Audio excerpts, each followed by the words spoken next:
Nunca pensé que la persona que más amaba sería quien me hiciera temer la oscuridad. Mi hijo, Ricardo, siempre había sido mi razón para seguir adelante después de la muerte de mi esposo. Lo crié sola, con esfuerzo, vendiendo dulces, cosiendo ropa ajena, trabajando noches enteras para que él pudiera estudiar. Siempre creí que algún día me lo agradecería, que me abrazaría y diría: «Mamá, todo lo que soy te lo debo a ti». Pero esa frase nunca llegó. En cambio, un día llegó ella. Ricardo apareció una tarde con una sonrisa que no me gustó. «Mamá», me dijo, «te ves muy cansada últimamente. No quiero que te pase nada, así que contraté a una enfermera para que te ayude en casa». Al principio me resistí. No me gusta que me digan qué hacer en mi propia casa, y mucho menos que alguien extraño entre a mi habitación. Pero él insistió tanto, con ese tono autoritario que ya le conocía, que al final acepté. No por necesidad, sino para no discutir. Esa misma tarde llegó Verónica, una mujer de unos 35 años, con una sonrisa amable y unos ojos tan fríos que me hicieron estremecer. Su voz era suave, su ropa impecable, su peinado perfecto, demasiado perfecta. Me tomó la presión, me hizo preguntas sobre mis medicinas y después le dijo a mi hijo: «No se preocupe, señor Ricardo, su madre estará en buenas manos». Esa frase, no sé por qué, pero me dejó un sabor amargo en el pecho. Pero antes de continuar, quiero hacerte una invitación muy especial. Suscríbete al canal y deja tu me gusta. Esto me ayuda a ver que me apoyas y disfrutas de mis historias. Y cuéntame aquí abajo, en los comentarios, desde qué ciudad nos estás viendo. Ahora, continuemos. Durante los primeros días, todo parecía normal. Verónica cocinaba, limpiaba, me ayudaba con las medicinas, pero algo en su forma de moverse me ponía nerviosa. Era como si todo estuviera ensayado, sus gestos, su voz, incluso sus silencios. Y cuando mi hijo venía a visitarme por las noches, su comportamiento cambiaba. Se arreglaba el cabello, bajaba el tono de voz y se acercaba a él más de lo necesario. Yo fingía no ver nada, pero mis ojos lo observaban todo. Una noche, mientras fingía dormir en la habitación contigua, escuché sus pasos en la cocina. Primero, risas. Luego, un murmullo apenas audible. Me levanté despacio, descalza, con el corazón latiéndome en los oídos. Me acerqué hasta la puerta entreabierta y escuché. «Todo saldrá bien», decía la voz de Verónica. «Ya casi lo tenemos». «No te preocupes», respondió Ricardo. «Mamá no sospecha nada. Ella cree que esto es por su bien». Un silencio. Luego, una frase que me heló la sangre. «Falta poco, y cuando todo esté hecho, la casa será nuestra». Me quedé paralizada. Sentí que el suelo se deslizaba bajo mis pies. La casa, nuestra casa. Esa casa que construimos con el sudor de mi esposo y los años de mi trabajo. Esa casa donde Ricardo dio sus primeros pasos, donde guardé las cartas de amor de su padre, donde me prometí morir en paz algún día. ¿Nuestra casa? ¿Qué significaba nuestra? Regresé a mi habitación sin hacer ruido. Cerré los ojos fingiendo dormir, pero el sueño no vino. En su lugar, vino una idea. Fingiría dormir todas las noches. Fingiría no oír, no ver, no entender. Pero cada palabra, cada gesto, cada mirada, quedaría grabada en mi mente. Pasaron los días, y las sospechas se volvieron certezas. Verónica empezó a encargarse de mis pastillas sin que yo lo pidiera. Decía que el médico había cambiado la dosis, pero yo nunca vi a ningún médico. El sabor de las pastillas era distinto, amargo, metálico, así que las guardé debajo del colchón, una por una. Y cada mañana, cuando ella venía a revisar el frasco, fingía sorpresa. «Muy bien, señora Isabel, veo que está tomando todo según lo indicado». Yo sonreía. «Claro, querida, eres muy buena enfermera». Por las noches, la historia se repetía. Risas apagadas, puertas cerradas, murmullos en la cocina. A veces él traía documentos y los extendía sobre la mesa. Escuchaba frases sueltas: firma de poder, acta notarial, transferencia. Otras veces hablaban de mí como si yo ya no existiera. «Cuando todo termine», decía Ricardo, «podremos viajar, empezar de nuevo». Y Verónica respondía: «Solo falta una firma más. No te preocupes, la convenceré». Una tarde, Decidí revisar los cajones donde guardaba mis papeles. El sobre con los ahorros que tenía desde hacía años ya no estaba. En su lugar, había uno nuevo, con menos dinero y una nota que decía: «No te preocupes, mamá, lo guardé en un lugar más seguro». Esa fue la primera vez que sentí miedo real. Ya no era una sospecha, era una traición. Esa noche, mientras fingía dormir, escuché algo diferente. Ya no eran risas, ni planes sobre dinero. Era algo más oscuro. «¿Y si lo hacemos pronto?», preguntó Verónica en voz baja. «Ya tiene el poder firmado y nadie viene a visitarla». «Tranquila», respondió Ricardo. «Todo debe parecer natural. El corazón ya está débil». Me llevé la mano al pecho. Por un momento creí que iba a gritar, pero me contuve. No podía delatarme. Si querían hacerme daño, yo debía estar un paso adelante. Y fue entonces cuando supe que no estaba sola. Esa misma noche, cuando Ricardo salió de la casa, marqué un número que no había llamado en años. «Buenas noches», dije con voz temblorosa. «¿Quién habla?», respondió una voz grave. «Soy Isabel Ruiz. Necesito hablar con usted. Es sobre mi hijo». El silencio del otro lado duró unos segundos eternos, y luego la voz firme de un hombre dijo: «Señora Isabel, no se preocupe, estoy escuchando. No dormí en toda la noche. Por primera vez, no por miedo, sino por una certeza.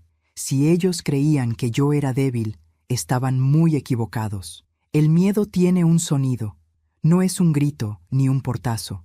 Es ese murmullo tenue que atraviesa las paredes en la madrugada, cuando uno finge dormir con los ojos cerrados, pero el alma bien despierta. Desde aquella noche, empecé a escucharlo todo. Cada palabra, cada paso, cada respiración se volvió una advertencia. Durante el día fingía normalidad. Sonreía. Tomaba el té que Verónica me preparaba. Hablaba de cosas sin importancia. Ella parecía cada vez más cómoda, caminando por mi casa como si fuera suya. Ricardo, en cambio, me miraba con distancia, con esa mezcla de impaciencia y lástima que me hería más que cualquier insulto. Pero en las noches, la verdad se abría paso.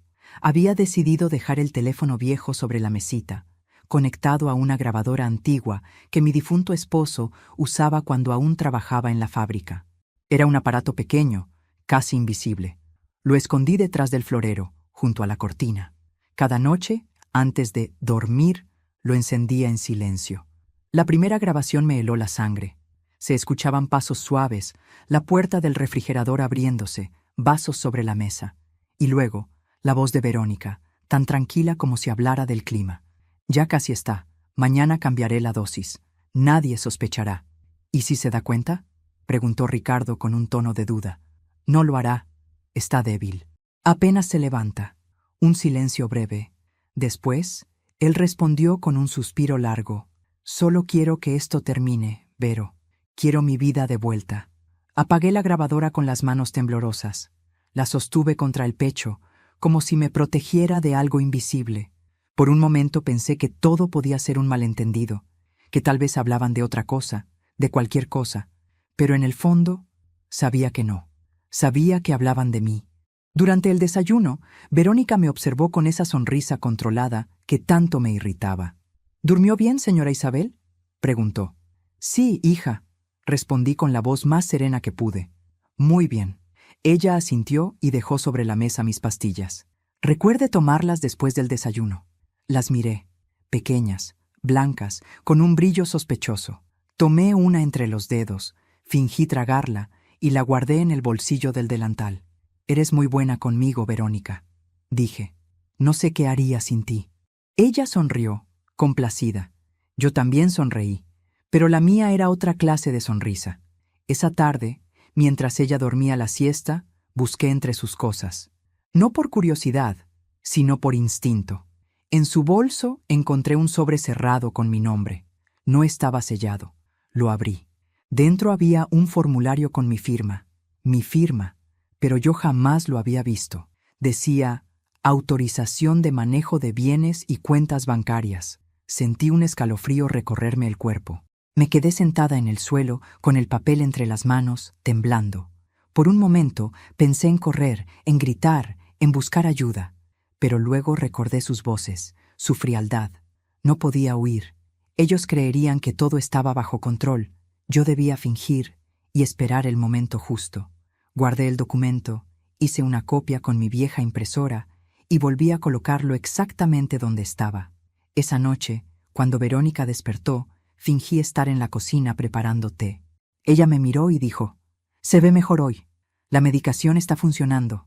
Yo asentí y por dentro pensé: sí, pero no como crees.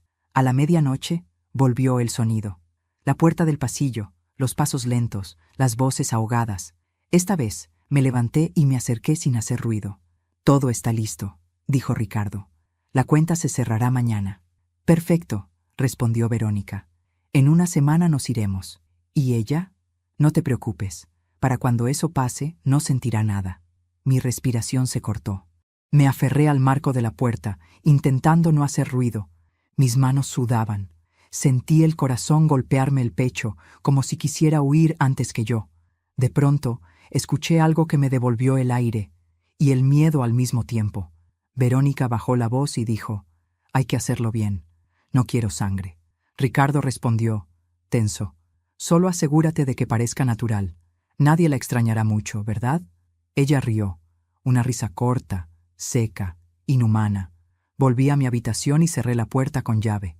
Encendí la grabadora y escuché lo que acababa de grabar.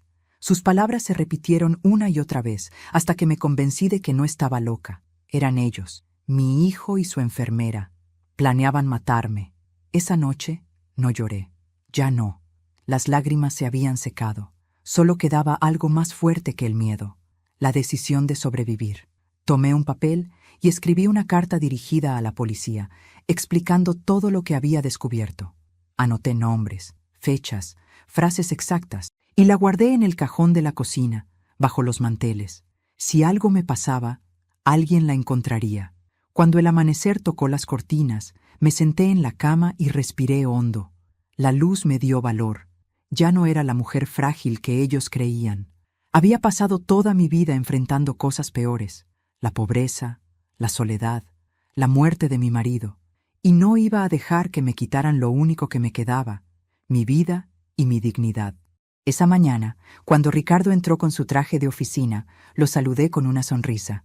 «¿Dormiste bien, mamá?», me preguntó. «Sí, hijo», dije, sosteniéndole la mirada. «Dormí muy bien».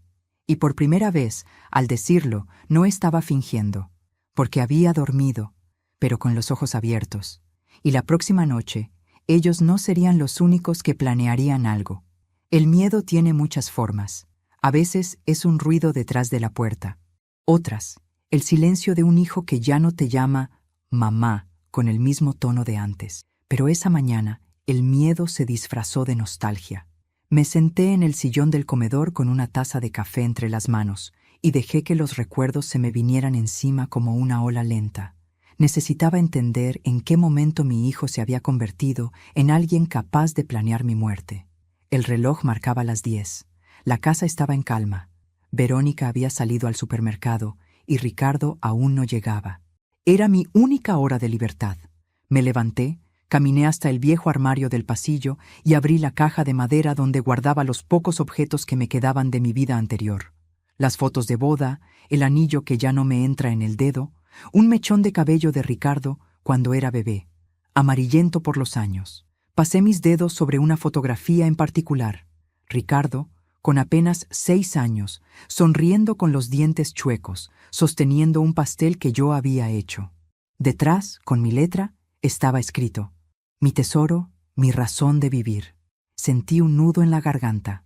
El mismo niño que una vez me abrazaba al despertar era ahora el hombre que me vigilaba al dormir. Y sin embargo, mi corazón se negaba a odiarlo. El amor de madre no desaparece, solo se rompe en pedazos, y cada pedazo sigue latiendo. Me quedé mirando el retrato por varios minutos. En el reflejo del cristal vi a una mujer diferente, arrugada, cansada, pero aún viva. Y recordé al hombre que me enseñó a no rendirme nunca, mi esposo, Julián. Él solía decirme que los problemas no se enfrentan con fuerza, sino con paciencia. Quien sabe esperar, Isabel, siempre gana, repetía. Me arrodillé frente al baúl y comencé a sacar los viejos papeles, buscando algo, aunque no sabía qué. Hasta que lo encontré, Una carta doblada, amarillenta, con mi nombre escrito en tinta azul. Era su letra. Reconocería su trazo entre mil. La abrí con manos temblorosas. El papel olía a tiempo, a polvo y a amor. Decía: mi querida Isabel, si algún día lees esto, es porque ya no estoy contigo. No quiero que sufras, pero sí quiero que recuerdes algo. No confíes en nadie que hable de tu bien mientras te aleja de ti misma. Cuando la vida te quite la fe en los tuyos, confía en tu instinto. Tu corazón nunca se equivoca, y si algún día nuestro hijo se pierde, no lo busques con lágrimas, búscalo con la verdad. Porque solo la verdad puede devolver a un hijo lo que la ambición le robó. Me quedé leyendo esa carta una y otra vez. No era solo una despedida, era una advertencia, una guía, y en ese instante lo entendí. No debía enfrentar a Ricardo con odio, sino con la verdad. Guardé la carta bajo el mantel de la mesa y anoté en un papel la dirección del viejo taller de Julián. Hacía años que no iba. Desde que él murió, las herramientas quedaron oxidadas y las puertas cerradas. Pero algo me decía que ahí encontraría más de lo que buscaba. Esa casa vieja guardaba secretos, y quizá también pruebas. Me puse el abrigo, tomé las llaves y caminé despacio hasta la parada del autobús. El aire era frío, y cada paso me devolvía recuerdos de otra vida. El barrio había cambiado, pero al doblar la esquina todo volvió a su lugar. La panadería, el viejo poste de luz, el portón verde del taller. Estaba igual, solo un poco más triste. Empujé la puerta oxidada y entré. El olor a madera y aceite me golpeó como una caricia del pasado. En la mesa aún quedaban trozos de serrín. Cerré los ojos y por un momento lo sentí ahí, trabajando, silbando su melodía favorita. Entonces vi el cajón del escritorio entreabierto. Dentro, un sobre con papeles. Eran documentos antiguos, los títulos de propiedad, los planos de la casa, y entre ellos, un papel que casi se deshacía entre mis dedos. Era una copia del testamento de Julián. Lo leí en voz baja, incrédula. Dejo la casa de nuestra familia en manos de mi esposa, Isabel Ruiz, con la cláusula de que pasará a nombre de nuestro hijo solo en caso de su fallecimiento natural. Mi corazón se aceleró. Esa cláusula significaba que mientras yo viviera, la casa no podía venderse ni transferirse legalmente, ni siquiera con un poder notarial falso. Ellos no lo sabían. Me quedé quieta, respirando con dificultad. De pronto, el miedo se convirtió en algo más: estrategia. Ahora tenía una carta bajo la manga, una pieza que podía cambiar el tablero. Volví a casa con el testamento escondido en el bolsillo interior del abrigo. El cielo se nublaba, presagio de tormenta. Cuando llegué, Verónica ya estaba allí, colocando la mesa para cenar. ¿Salió, señora Isabel?, preguntó, con una sonrisa que no llegaba a los ojos. Sí, hija. Fui a caminar un poco. Me hace bien mover las piernas. Debió avisarme. Me preocupo cuando no la encuentro. Oh, no te preocupes, dije despacio mirándola a los ojos. Todavía no me he perdido. Ella fingió una risa, pero noté un destello de inquietud en su mirada. Por primera vez, yo la observaba a ella con calma, y era ella quien parecía nerviosa. Esa noche, al recostarme, saqué el testamento y lo guardé bajo la almohada. Lo toqué con la punta de los dedos, como quien toca un arma secreta. Ya no me sentía indefensa. No aún. Sabía que el juego había cambiado, pero faltaba la jugada final. Miré el techo, con el corazón latiendo despacio. Recordé las últimas palabras de Julián antes de morir. Si algún día tienes miedo, haz que el miedo te obedezca. Sonreí, porque el miedo ya no me dominaba. Ahora era yo quien lo tenía en mis manos. Y mientras el reloj marcaba la medianoche, supe que, por primera vez, yo también estaba planeando algo. Dicen que la vejez te quita fuerza, pero lo que no saben es que te da algo mucho más valioso: paciencia. Y la paciencia, cuando se une al dolor, se vuelve un arma silenciosa.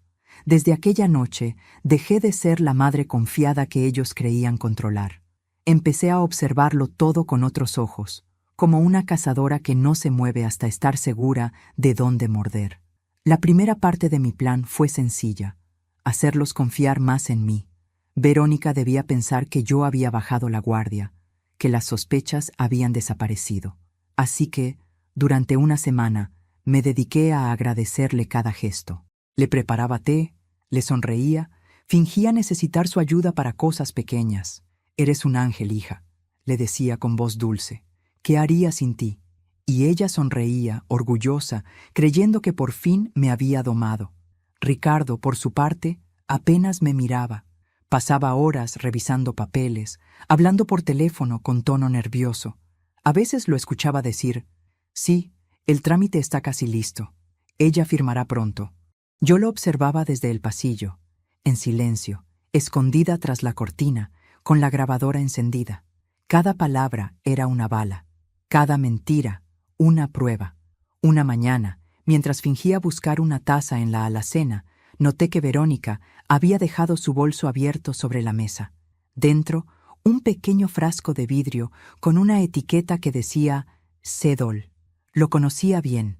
Era un sedante fuerte, de los que pueden provocar un paro si se mezclan con otros medicamentos.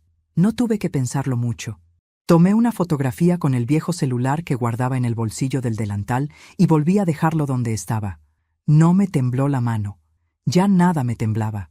Esa tarde, mientras Ricardo dormía una siesta en el sofá, me acerqué a Verónica con mi mejor sonrisa. «¿Podrías acompañarme al banco mañana?», le pregunté. «Quiero revisar una transferencia, pero me confundo con esos papeles». Sus ojos brillaron. Era justo lo que quería escuchar. «Por supuesto, señora Isabel», dijo. «Será un placer ayudarla». No sabía que acababa de aceptar la invitación más peligrosa de su vida. Esa noche me senté frente al espejo y hablé conmigo misma. «No lo hagas con odio», me repetí. «Hazlo con justicia». El rostro que me devolvía el reflejo ya no era el de una mujer derrotada, sino el de alguien que había decidido pelear de pie.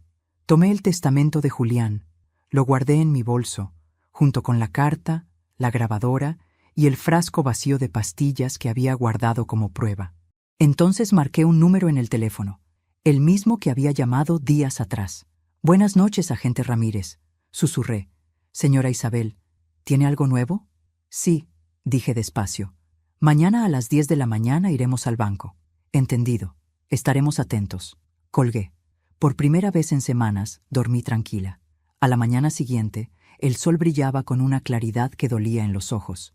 Verónica llegó temprano, vestida con una blusa azul y ese perfume fuerte que me revolvía el estómago. «¿Lista, señora Isabel?», preguntó. «Sí, hija», respondí. «Solo necesito un momento». Entré a mi habitación, cerré la puerta y revisé el bolso. Documentos, grabadora, celular, frasco, todo en orden. Cuando salí, ella ya sostenía las llaves del coche de Ricardo. «Vamos», dijo con su sonrisa artificial. Durante el camino, fingí distraerme con la vista de los árboles. Ella hablaba sin parar, intentando llenarme de confianza. «Su hijo la quiere mucho, ¿sabe? Está haciendo todo esto para asegurar su bienestar». «Claro, claro», respondí con una risa cansada. «Siempre tan generoso». Por dentro, las palabras me ardían como fuego. Al llegar al banco, el plan se desarrolló como un acto de teatro. Verónica sacó los papeles, me explicó dónde debía firmar y colocó el bolígrafo frente a mí. Yo temblaba levemente, fingiendo inseguridad. «¿Está segura de que esto es para actualizar mis datos?», pregunté. «Por supuesto, señora», dijo ella. «No se preocupe, solo es un procedimiento administrativo». Sonreí. «Perfecto». Entonces miré hacia la puerta. El agente Ramírez, vestido de civil, observaba desde lejos, fingiendo leer un periódico. Firmé el documento, pero no el que ella creía. En el bolsillo del abrigo tenía una hoja idéntica, con la firma ya estampada y la palabra «nula», escrita al reverso. Cuando ella se levantó para entregarlo al cajero, deslicé su original dentro de mi bolso. Nadie lo notó. De regreso a casa, el silencio se hizo incómodo. Ella intentó hablar, pero yo solo miraba por la ventana. El cielo estaba nublado y una sensación extraña flotaba en el aire. Al llegar, Ricardo nos esperaba en el comedor. Tenía el rostro tenso, los ojos ansiosos. «¿Todo salió bien?», preguntó. «Perfectamente», respondió Verónica confiada. «Excelente», dijo él y me miró. «Mamá, dentro de poco todo estará más tranquilo para ti». Esa frase me atravesó como un cuchillo. Pero no mostré nada. Solo asentí y respondí: «Sí, hijo, muy pronto». Esa noche dejé la grabadora encendida una vez más. Sabía que hablarían, y no me equivoqué. Desde el pasillo escuché su conversación. Mañana la dosis final. No sentirá nada, dijo Verónica. ¿Estás segura? Completamente. Para cuando despierte, ya será tarde. Apagué la luz, me acosté y respiré hondo. El miedo había desaparecido. Solo quedaba una calma fría, la calma de quien espera el amanecer con un arma cargada de pruebas. Cuando Ricardo salió a trabajar al día siguiente, me levanté temprano. Llamé al agente Ramírez y le conté todo.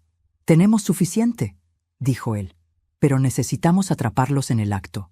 «No se preocupe, agente», respondí con una voz que ya no era la de una anciana indefensa. «Ellos vendrán a mí». Colgué y miré la casa. El silencio era absoluto, pero podía sentir la tormenta acercándose, y por primera vez en mucho tiempo no tuve miedo de enfrentarla. Esa noche, el juego terminaría. Dormí poco esa noche, no por miedo, sino por cálculo. El reloj marcaba las 3 de la mañana cuando abrí los ojos y supe que el día había llegado. Habían pasado semanas desde que fingí ser la anciana indefensa que ellos creían tener bajo control, pero ahora era yo quien los observaba desde la oscuridad, esperándolos, con la mente tan despierta como el filo de un cuchillo. El aire en la casa estaba denso. Afuera llovía. Cada gota golpeaba las ventanas como si anunciara lo inevitable. El sonido del viento se mezclaba con el tic-tac del reloj, y ese ritmo lento me mantenía serena, concentrada. El plan debía salir perfecto, uno solo de mis errores, y ellos habrían ganado. A las 7, escuché el ruido del auto de Ricardo estacionando frente a la casa. Mi corazón se aceleró, pero mis manos no temblaron. Me miré al espejo y me obligué a sonreír. Una sonrisa tenue, serena, la sonrisa de quien ya no tiene miedo de morir, porque ha decidido cómo vivir su última batalla. Ricardo entró con un ramo de flores. Nunca traía flores. «Buenos días, mamá», dijo con una voz extrañamente amable. «Buenos días, hijo», respondí. «Qué sorpresa tan linda». Él sonrió, incómodo. «Te las traje porque quiero que estemos bien». Lo miré a los ojos. «Claro, hijo. Todo está bien». Detrás de él, Verónica apareció con una bandeja y un té humeante. Su perfume llenó el aire. «Le preparé algo para relajarse, señora Isabel», dijo con su sonrisa profesional. El té era espeso, con un color ligeramente más oscuro que el habitual. Y ahí estaba la trampa. Antes de continuar, dime aquí en los comentarios qué te está pareciendo esta historia hasta ahora y qué harías tú en mi lugar. No te vayas del video, porque lo que viene a continuación te pondrá la piel de gallina. Ahora sí, continuemos. Tomé la taza entre las manos, sintiendo el calor atravesar la porcelana. Verónica me observaba con atención. Ricardo fingía estar distraído, pero sus ojos también estaban fijos en mí. Sabía que esperaban el momento exacto en que bebiera. Así que lo hice. Lentamente, un sorbo pequeño. El sabor era amargo, demasiado amargo. Fingí no notarlo.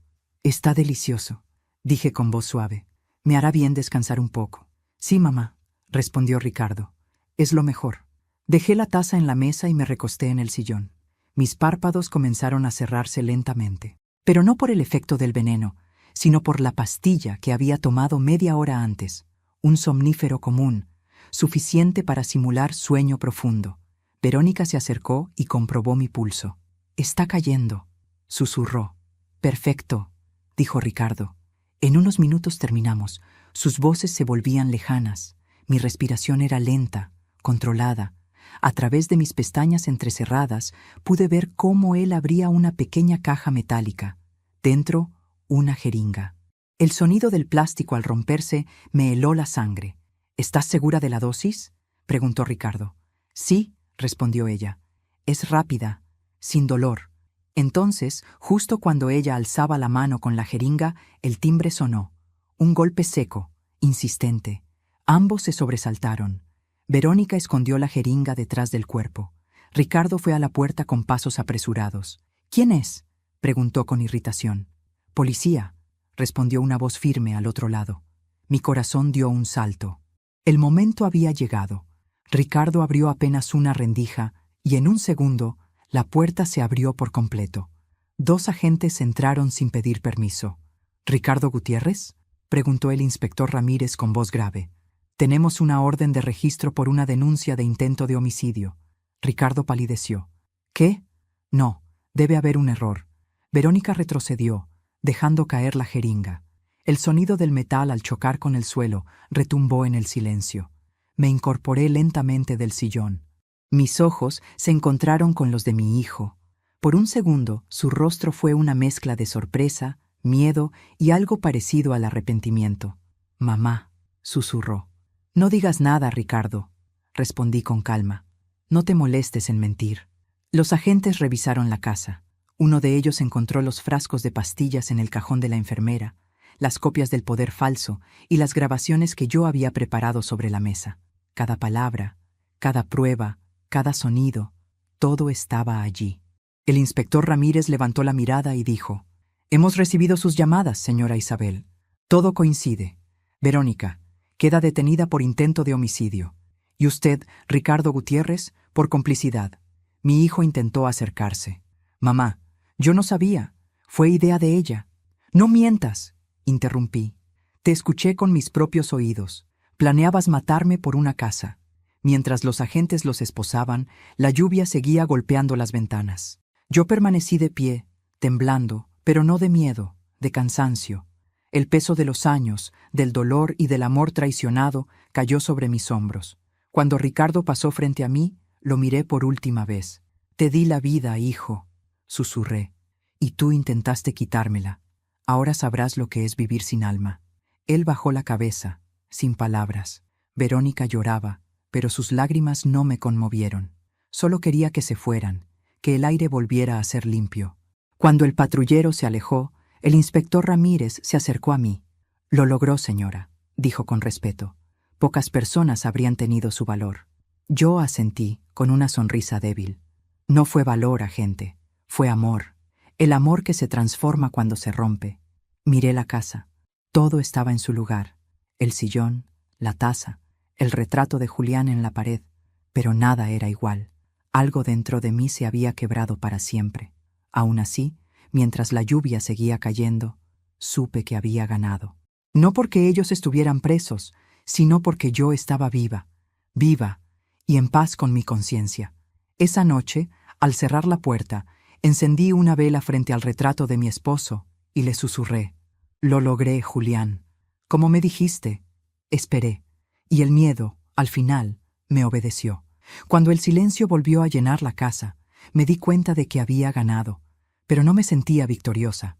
El eco de la puerta cerrándose detrás de los agentes fue como un trueno que se extinguía lentamente, dejando solo el olor a lluvia, a té derramado y a soledad. El reloj del comedor marcaba las 11 de la noche. Todo estaba en calma, y sin embargo, dentro de mí, algo seguía temblando. Me senté en el sillón, frente al lugar donde Ricardo había estado minutos antes, con las manos esposadas. Podía ver su rostro todavía, con esa mezcla de incredulidad y vergüenza. No entendía cómo había llegado tan lejos, cómo el mismo hijo que un día me abrazaba para dormir, ahora planeaba mi muerte. Y por más que lo intentara, no podía odiarlo del todo. El amor de una madre no muere, se marchita, se pudre, pero sigue ahí, respirando entre las cenizas. La enfermera había dejado su bolso sobre la mesa. No quise tocarlo, pero algo me impulsó a hacerlo. Entre papeles y medicamentos encontré una libreta pequeña, de tapas negras.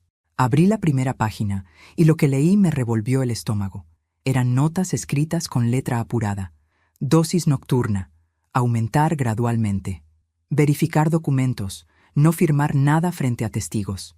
Cuando todo termine, avisar al contacto. ¿Contacto?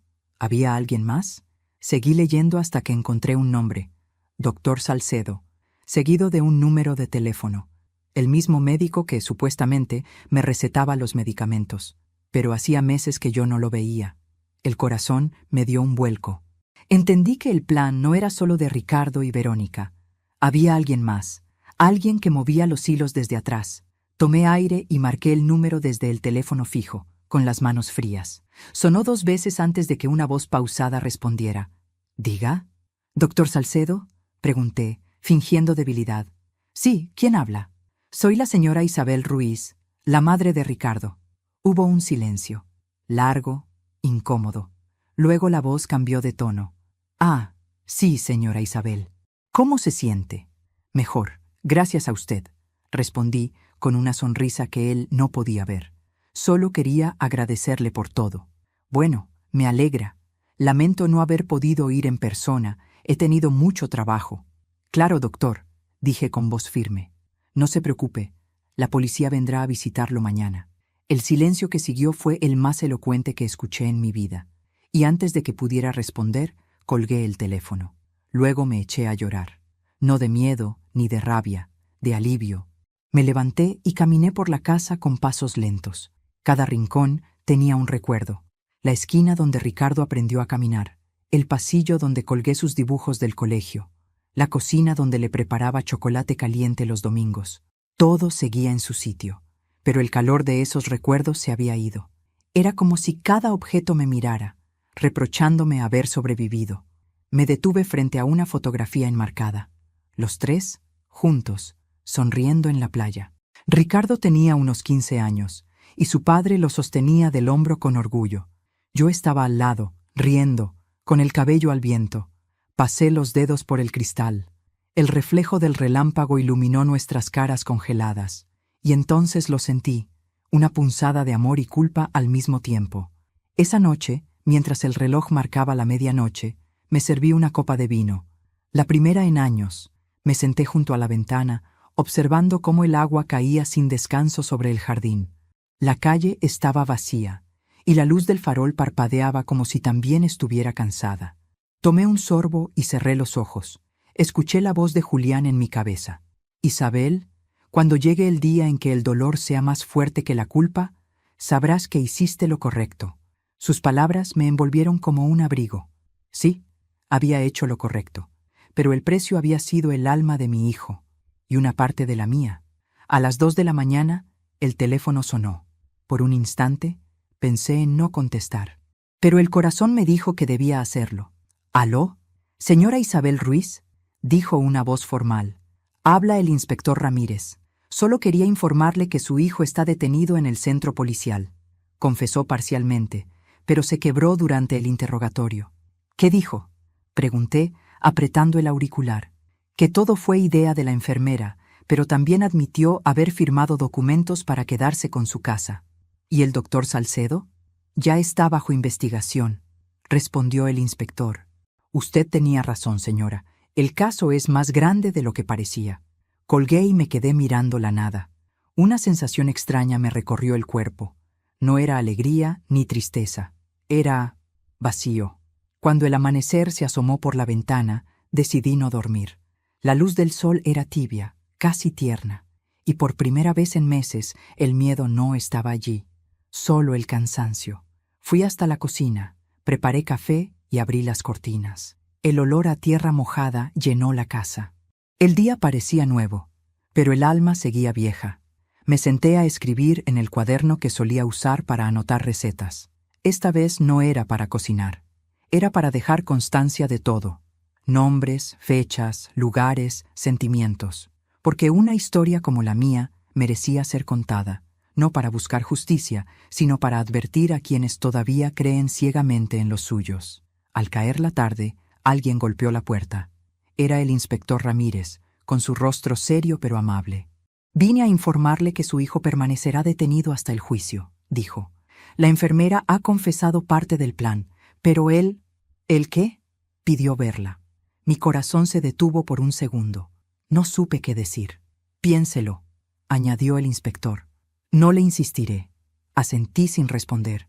Cuando se fue, me quedé mirando el retrato de Ricardo adolescente. Sus ojos inocentes parecían preguntarme si debía ir, y no supe qué responderle.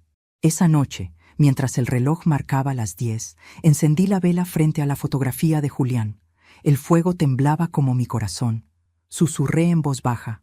Lo que comenzó con miedo terminó en silencio. Pero en este silencio, al fin puedo respirar.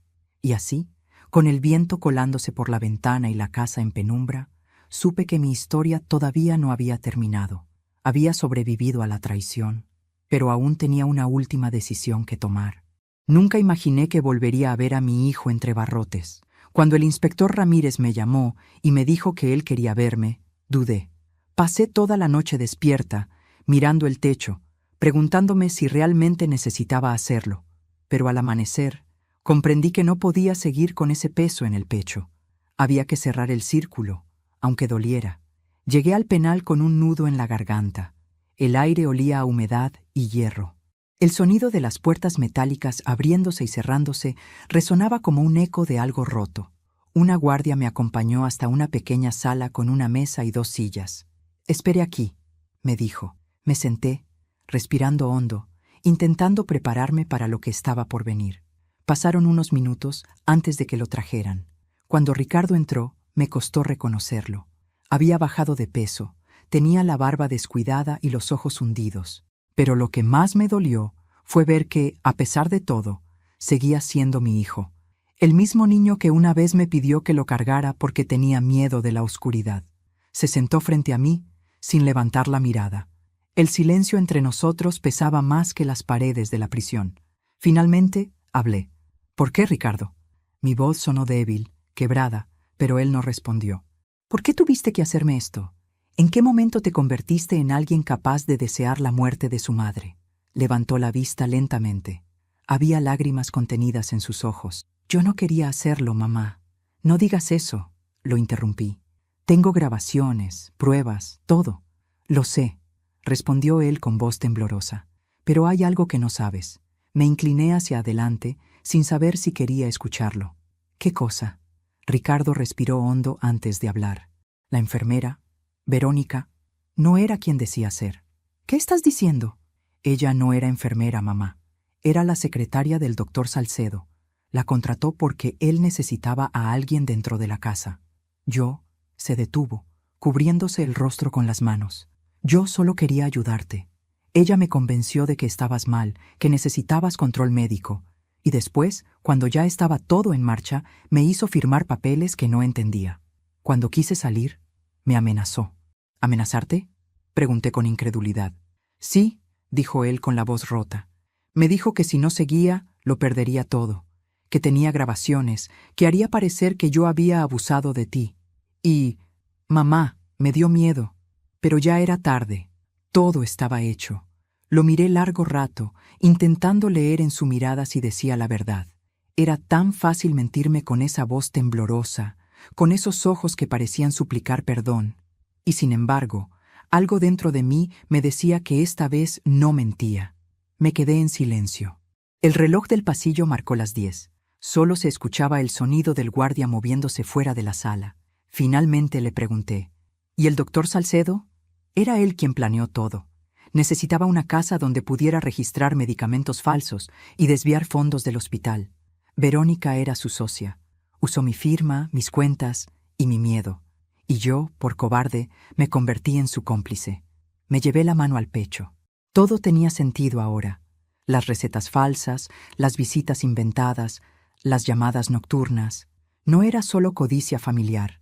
Era una red de manipulación. Pero eso no borraba lo que él había hecho. «¿Y cuándo pensabas detenerte?», pregunté, con la voz más firme. «¿Cuando yo estuviera muerta? ¿Cuando la casa fuera tuya?» Ricardo rompió a llorar. «No, mamá, no quería eso. Solo no sabía cómo salir. Tenía miedo de que si hablaba me pasara algo. Ella lo controlaba todo. Por primera vez lo vi frágil, vulnerable, casi como aquel niño que venía corriendo a mis brazos después de una pesadilla. Pero esta vez yo era su pesadilla. Mi silencio lo quemaba más que mis palabras. «Te creí todo, Ricardo», dije al fin. Cada sonrisa, cada mentira disfrazada de preocupación. Y aún así, cuando empecé a sospechar, te di la oportunidad de hablar. Pero no lo hiciste. «Lo sé, mamá», susurró. «Lo sé, y por eso no te pido perdón. Solo quiero que sepas que cuando te veía dormir y escuchaba cómo respirabas, sentía culpa, y cada noche pensaba en detenerlo, pero no podía. Era como estar atado, por dentro». Lo miré en silencio. Había lágrimas corriendo por mi rostro, pero ya no dolían. Era otro tipo de llanto, uno que purifica. Me levanté despacio. La guardia miró hacia la puerta, esperando mi señal para terminar la visita. Ricardo me observaba con desesperación. ¿Vas a volver?, preguntó, casi en un susurro. No lo sé, respondí. El perdón no es algo que se da, hijo, es algo que se gana. Y tú todavía no lo has hecho. Me dirigí hacia la salida, pero antes de cruzar la puerta, me detuve y añadí. Aún así, no te odio. Eso sería demasiado fácil. Solo espero que cuando salgas de aquí sepas lo que vale una madre, antes de que sea demasiado tarde. El aire del pasillo era frío, cortante. Cada paso hacia la salida era más liviano, como si dejara atrás una parte del pasado. El inspector Ramírez me esperaba en la entrada del penal. ¿Cómo le fue?, preguntó con voz suave. Mal y bien, respondí. No sé si me mintió, pero al menos hoy lo miré sin miedo. Ramírez asintió, con respeto. Hay nuevas pruebas, me dijo. Verónica y el doctor Salcedo enfrentarán cargos graves. Su testimonio fue crucial. ¿Y mi hijo? Cooperó. Eso podría reducir su condena. Que así sea, susurré. Esa noche, al llegar a casa, encendí las luces del pasillo. Todo estaba igual. La taza sobre la mesa, la grabadora, la carta de Julián. Me senté frente al retrato de mi esposo y le hablé en voz baja. Lo hicimos, Julián, pero no ganamos nada, solo la verdad. Apagué la vela, respiré hondo y me fui a dormir. Por primera vez en mucho tiempo, no soñé con miedo ni con dolor, solo con el mar. El mismo mar donde alguna vez, de joven, le prometí a la vida que nunca dejaría de luchar, aunque me quedara sola. Y esa noche, supe que había cumplido. Dicen que el tiempo cura todas las heridas, pero a veces lo único que hace es enseñar a vivir con ellas. Han pasado 3 meses desde aquella visita a la prisión, y aunque el silencio sigue habitando esta casa, ya no me resulta tan cruel. He aprendido a convivir con los fantasmas, con las voces que se esconden entre los recuerdos y con los susurros que me acompañan al anochecer. Cada mañana me levanto temprano, abro las cortinas y dejo que el sol entre sin pedir permiso. El aire huele a café recién hecho, y el sonido de los pájaros me recuerda que la vida sigue, incluso cuando uno cree que ya no queda nada. La casa, antes llena de miedo, ahora es un refugio distinto. Todavía hay sombras, pero ya no me asustan. Son solo las huellas de lo que fui. En el jardín, las flores que crecen junto al muro florecen con fuerza, tal vez porque saben que fueron regadas con lágrimas. Cada pétalo parece contar una historia que nadie más conoce, y yo las escucho, sentada en el viejo banco de madera, con el rostro vuelto hacia el sol. A veces me descubro hablando sola. Le hablo a Julián, a ese amor que me sostuvo incluso después de la muerte. Le cuento lo que ha pasado, cómo nuestro hijo está pagando por sus errores, y cómo, a pesar de todo, una parte de mí sigue queriendo creer que puede cambiar. Hace una semana recibí una carta con sello del penal. El sobre era grueso, escrito con letra temblorosa. Supe enseguida que era de Ricardo. Durante días no tuve el valor de abrirlo. Lo dejé sobre la mesa del comedor, junto al retrato de su padre. Cada vez que pasaba frente a él, sentía una punzada en el pecho, una mezcla de curiosidad y miedo. No fue hasta anoche, cuando el silencio se volvió demasiado grande, que decidí hacerlo. Deslicé el dedo por el borde del sobre y lo abrí con cuidado. Dentro había varias hojas escritas a mano. Comencé a leer. Mamá, no sé si merezco que leas esto, pero necesito escribirlo. No pasa un solo día en que no piense en ti. Escucho tu voz en mi cabeza, las veces que me advertiste que el dinero no lo era todo, y las veces que te ignoré. No hay excusa para lo que hice. Sé que no merezco perdón, pero quiero que sepas que ya no soy el mismo. La cárcel me ha quitado muchas cosas, pero también me ha devuelto algo que había perdido: la vergüenza. Me obligaron a mirar lo que me había convertido. Y cuando vi en qué monstruo me transformé, entendí que la ambición no me había devorado de golpe. Lo había hecho lentamente, cada vez que te mentí, cada vez que te elegí menos. Perdí tu confianza, tu respeto y quizás tu amor. Pero, si algún día logras perdonarme, prometo dedicar el resto de mi vida a merecerlo. Te amo, mamá. Ricardo. Cuando terminé de leer, las lágrimas ya habían mojado el papel. No era la primera vez que lloraba por él, pero esta vez fue diferente. No lloraba de dolor, sino de comprensión. Por fin entendí algo que me había negado durante años. Los hijos no nos pertenecen. Son prestados por la vida, y la vida misma se encarga de moldearlos, de castigarlos, de enseñarles. Guardé la carta en el cajón donde antes estaban sus dibujos del colegio. Allí donde una vez se guardaba inocencia, ahora descansaba redención. Esa noche soñé con Julián. Estábamos en la playa, la misma donde nos tomamos aquella foto hace tantos años. El mar estaba tranquilo, y el cielo tenía ese tono anaranjado del atardecer que anuncia los finales. Él me miró sonriendo, como solía hacerlo cuando aún podía tocarme las manos. «Lo lograste, Isa», me dijo. «¿Qué cosa?», pregunté. «Encontraste la verdad, y aún así no dejaste de amar». Cuando quise responderle, el viento sopló y lo borró todo. Desperté con el corazón lleno y los ojos húmedos. Pasaron los días, y una mañana el inspector Ramírez volvió a visitarme. Venía sin uniforme, solo con su chaqueta gris y una expresión amable. «Quería informarle», me dijo, «que el caso está cerrado. Verónica fue condenada a 15 años de prisión y el doctor Salcedo a 20. Su hijo recibirá una pena menor por colaboración y buen comportamiento». «¿Cuánto tiempo?», pregunté. 5 años, quizá menos, 5 años. 5 inviernos más, sin su voz, sin su sombra cruzando la puerta. Y sin embargo, algo dentro de mí se alivió. Era justo. Ni demasiado castigo, ni demasiado perdón. Antes de irse, Ramírez me entregó un pequeño paquete envuelto en papel marrón. «Esto lo pidió su hijo», dijo. Dentro había un colgante, oxidado, con una pequeña foto nuestra. Era el que Ricardo me había regalado cuando cumplió 10 años. Por un momento, lo apreté contra mi pecho y sentí el latido de los dos. Desde entonces, cada día escribo una página nueva en mi cuaderno. Ya no son notas de miedo ni estrategias. Son pensamientos, reflexiones, oraciones. Le hablo a otras madres que, como yo, han sentido la traición de sus propios hijos. Les digo que no están solas, que la edad no nos vuelve inútiles, sino invencibles, que a veces el amor también sabe defenderse. He aprendido que el perdón no se dice con palabras, se construye con tiempo y verdad. No sé si algún día podré abrazar a Ricardo sin que me tiemblen las manos, pero sé que, cuando ese momento llegue, ya no habrá rencor. Solo la certeza de que, incluso entre las ruinas, una madre siempre encuentra una forma de volver a amar. Una tarde, mientras barría el jardín, una vecina se acercó.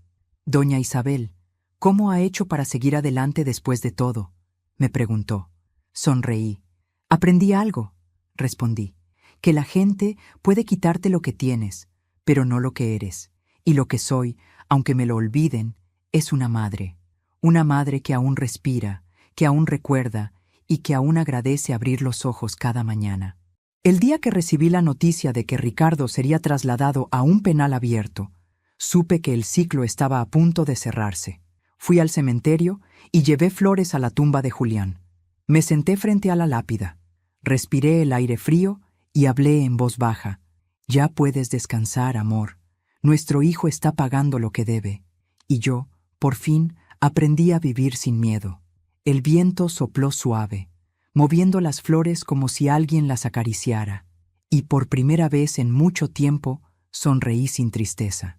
Esa noche escribí la última página de mi cuaderno. La titulé «La última lección», y puse allí, con letra firme: «No todos los finales felices brillan. Algunos son silenciosos, simples, llenos de cicatrices. Pero el verdadero final feliz no es aquel donde todo se arregla, sino aquel donde el alma por fin se entiende a sí misma. Fui traicionada, humillada, olvidada, pero sigo viva, sigo aquí. Y si alguien escucha esta historia, que recuerde, nunca subestimes el corazón de una madre, porque cuando la lastiman, no busca venganza, busca justicia con amor». La voz de Isabel se quiebra, pero se mantiene firme. «Y esa fue mi historia», susurra. «Una historia de dolor, de pérdida, pero también de renacimiento. Cuéntame en los comentarios desde qué ciudad nos estás viendo. Tu voz me acompaña más de lo que imaginas. Si esta historia tocó tu corazón, dale me gusta y suscríbete al canal para seguir escuchando más relatos de vida, fuerza y esperanza. Porque al final, cada una de nosotras, sin importar la edad, tiene una historia que merece ser contada.